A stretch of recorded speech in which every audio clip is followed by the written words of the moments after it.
Hello there! To start off, I want to apologise for the long wait. Life has been busy, and I've been taking things a bit slower.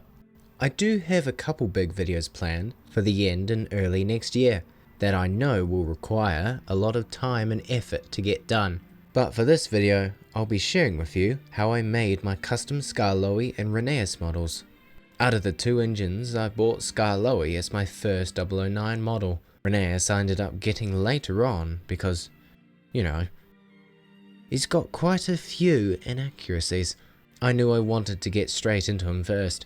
Rheneas was also the easier out of the two to customize. You'll find out why later. With making both Skarloey and Rheneas, I wanted to modify them to have more realistic detailing. Most 009 modelers use the Fourdees Dolgok and Taliclin conversion kits. Dolgok is a different type of kits based on the different eras, which I ended up choosing era 1. I'm quite impressed with the value detail on both, especially with the pipe detailing wrapping around the boiler. Be very careful when handling these kits. It's easy to snap off details, even quite by accident. I ended up snapping off this handle part late into the build when trying to remove print supports I had missed. I thought I would start on Rheneas first, removing the original body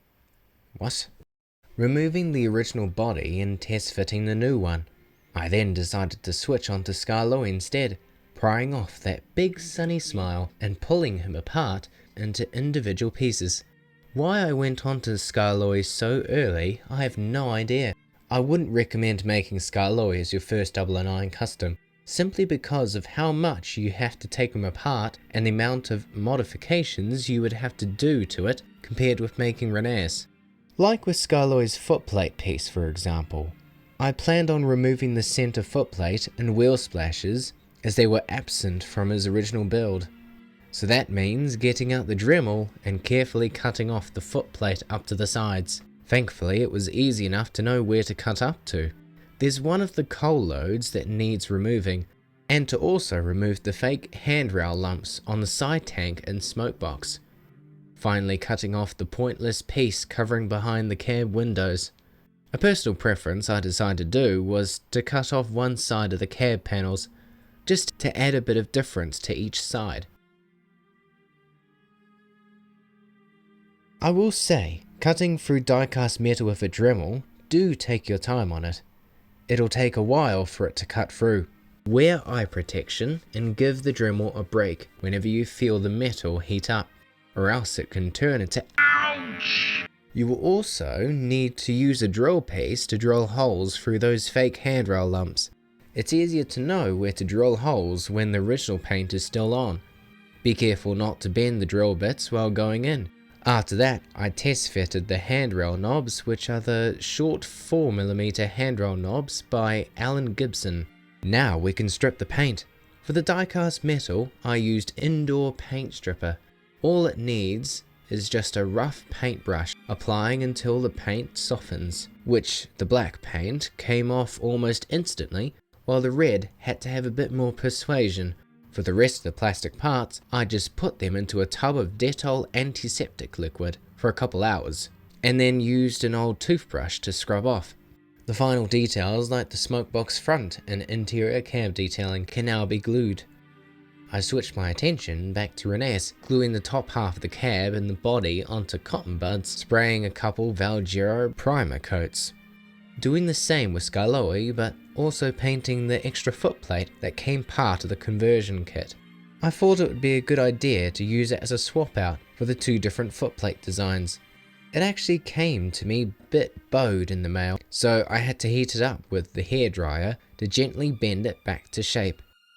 I then painted Rheneas into Army Painter's Pure Red, thinning down the paint for the airbrush. I then went on to masking, airbrushing and hand painting Rheneas' smoke box and other black parts with Army Painter's Black. It was quite difficult to paint the lower part of the boiler, so that required a few touch-ups. In between that, I was also masking off Rheneas' chassis and motor, painting the cylinders in primer and red, then painting the front and back of the cylinders black. And you're probably asking me by now, Are you going to be painting the chassis block in matte? Well, I'm sorry, but I am and was too scared to take off the wheels, risking losing pieces or not running the same afterwards, only just to make the chassis block look less shiny. To be honest, I've left it as it is. It really doesn't bother me, the gloss, at all. Next, I painted the cab interior in Army Painter's Arid Earth. This required a few coats. Rheneas had all metal details painted in gold, brass and silver acrylics. He then was given a gloss varnish coat. I applied before adding the decals, as it's a smoother surface to adhere. Give it at least a day to dry. While that was drying, I thought I would make up Skarloey's handrails, threading 0.4mm thin silver wire and then gluing the knobs along the 3 holes on the smoke box. For the saddle tank handrails, I bent 1mm thicker wire into the holes and then glued them from underneath. And then I repeated the same painting process for Skarloey. Why are both engines red? Are you thinking to each other? How are you supposed to tell them from apart? Because this railway series is accurate, that's why. Now onto the decals. I got all the blue lining from Fox Transfers, and the names I got from Railway Mania shop. Decals are pretty easy to apply once you get into the rhythm.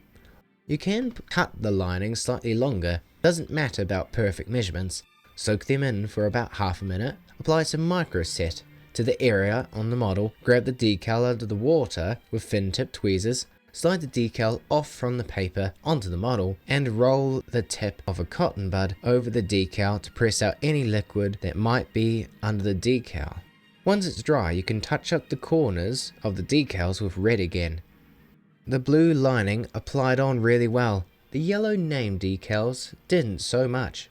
I'm not sure what I could have done wrong with this. You can see where the edging of the decal is slightly peeling off. Not really what I was wanting. Oh well, I should be able to fix it by stripping the decal and adding some Fox yellow lettering for next time. I sealed the decals in place with Valgero matte varnish in 2 coats to make sure they were fully dried and sealed. Wait for at least 24 hours.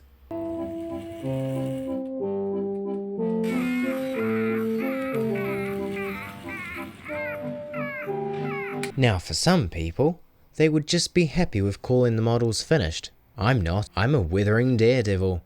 I've weathered all of my other rolling stock anyways, so for these two, it's no different.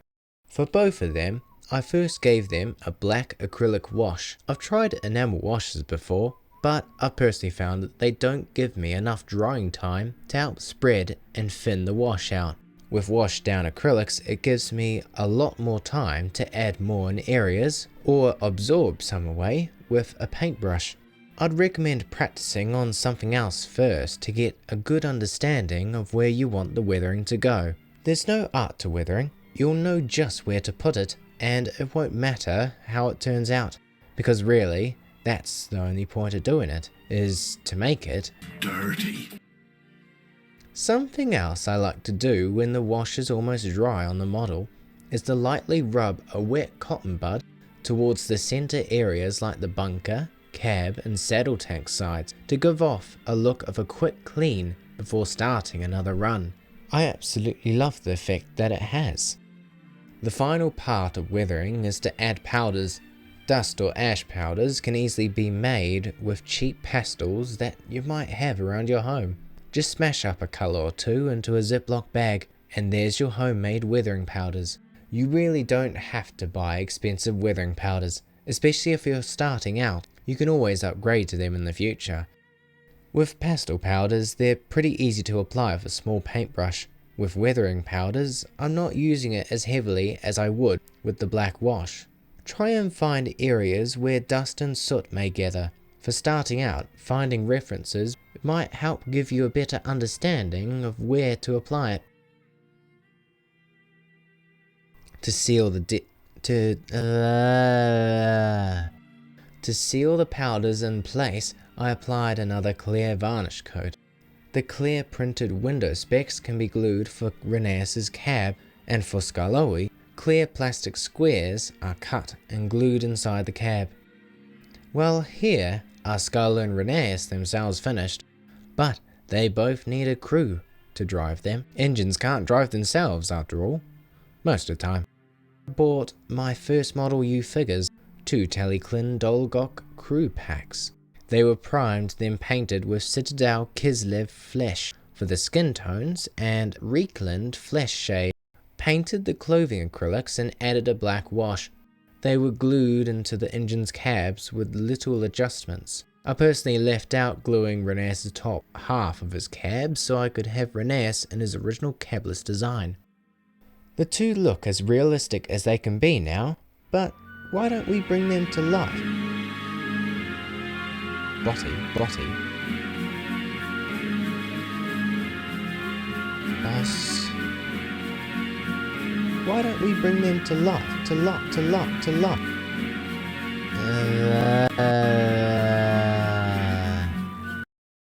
With faces, like the new revamp. As you can see, I have some new faces for both Skarloey and Rheneas. I have had past experience making 3D models. It's something that I had wanted to do for a long time, to be able to make my own designs and print out for my own usage, or to be able to share them with others. Rather than relying on others to make custom faces, I thought I would make my own. Most people use Blender, but for this I used Nomad Sculpt. I like how much simpler the setup and tools are.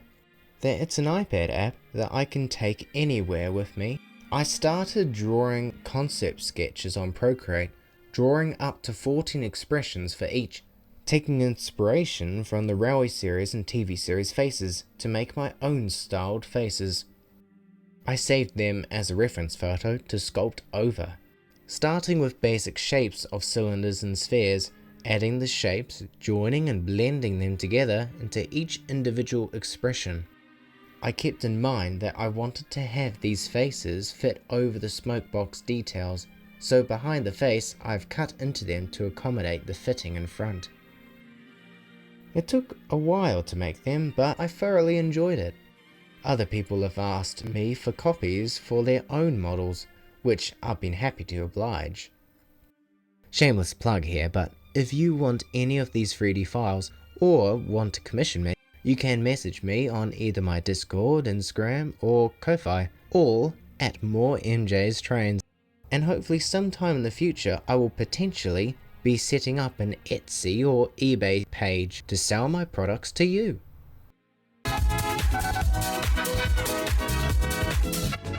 The next thing is to have them 3D printed. Round about this time, I was highly anticipating a resin 3D printer to arrive in the mail, though that was short-lived as I found it too confusing to set it up all at first. I did eventually get everything set up and tried my first test print. Successful. Now printing the faces. It took a couple tries to get right. A couple of things I should tell you to be aware of is if you are buying a resin 3D printer, make sure you follow all the instructions, use the proper tools for its intended use, and level the base plate properly before printing. It needs to be set to the angle that your printer surface is on. Even if you move it slightly off place afterwards, it will cause another failed print because it is not level and you will have to re-level it again. Choose its final resting spot and make sure it's final. I thought I would bring this to attention because it's really important to be taking good care of your printer, especially with how expensive they can be. But through time and understanding, you will be able to use it safely and successfully. After many trials and learning, I finally had my face designs printed perfectly. This was something I created into reality, and since then I've almost always been making new things to print out for my layout or any other side projects. Oh, hello there, I'm Skarloey. And now on to painting the faces. It was easier to paint the faces while they were still connected to the print supports. Spraying primer and then airbrushing white all over. Then I hand painted around the faces with Army Painter's Gargoyle Grey, painting around the white eyes and the smiling teeth.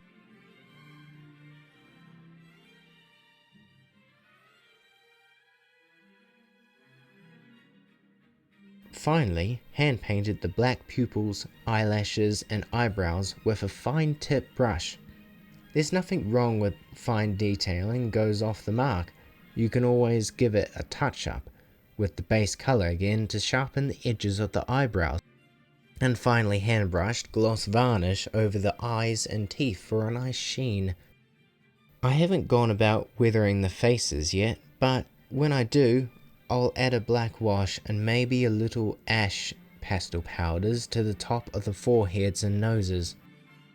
But other than that, they are finally finished, apart from the number and builders plates I ordered. If you were wondering why it took me so long to release this video, this is the reason why. Custom brass etch plates from light railway stores. All I can give is a quick summary of what I would do with them. I would paint a quick coat of black over the etched plates, and once dry I would sand over them with the fine grit to retain the lettering details and stick them onto the sides of the bunkers. Now, let's give them a running session.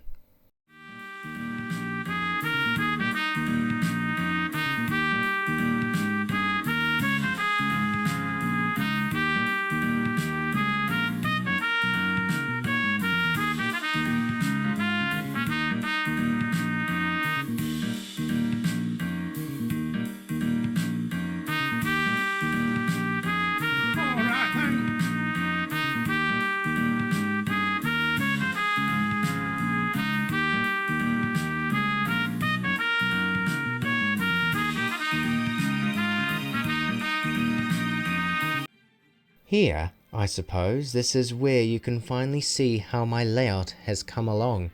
A big improvement since the last video that only had the basic ground cover. Hopefully part 3 will be coming next month to show you what I did to get to this point. Thank you for your patience and support, and I'll see you again in another video soon. Cheerio!